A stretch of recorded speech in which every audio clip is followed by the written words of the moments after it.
Een soort mensen hebben Joet in het WTC Expo in Ljouwert goedgebracht voor de inzamelingsactie Leeuwarden verwelkomt. Mensen kwamen deel met pakketjes vult met klingen, watersgoed en houdbaar eten. De opbrengst het onbeen om vluchtelingen die in Nederland komen. Nou, ik kwam het zien op Facebook en ik denk, oh, dit is wel een mooi initiatief. Want ik moest sowieso al wat doen, maar ja, zelf dan is het altijd lastig. Toen zeg ik dit, nou, ik denk dat is wel een goed idee. Dus ik samen met mijn zusje hebben we dat dus maar opstarten. En collega's van ons, die hebben ik allemaal spul inzamelen. Die zetten allemaal een doen en wij hebben er dan pakketjes van maken. Ja. En wat zit er al hierin? Nou, we hebben pakketjes voornamelijk voor de vrouwen hebben we een soort. Maar tandenborstel, tandpasta en douchespul. En dan heb ik ook pakketjes voor de baby's. Dat vind ik wel belangrijk.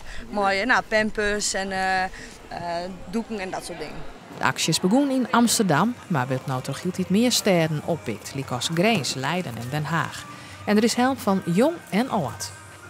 Waarom helpt het al mooi? Omdat ik sterk ben. En ik vind het leuk om alles te telen. En voor wie doe je hem dit? Wist dat ik? Voor de vluchtelingen.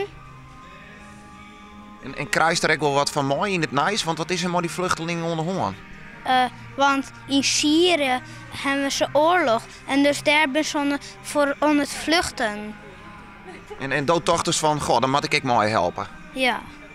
Ja, het gaat supergoed. We hadden om 11 uur gingen we open. Toen stonden er al allemaal pakketjes klaar van de vrijwilligers die ook zijn gekomen. Dus dat is ontzettend leuk.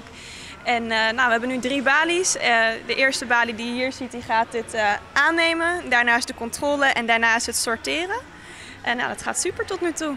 Ja, deze week joegen 1300 mensen al aan dat ze een welkomstpakketje inleveren willen voor de Facebook-actie. Zo'n 50 vrijwilligers nemen het goed in ontvangst en sorteren het. En man die wordt het dan ophellen terug het Rode Kruis.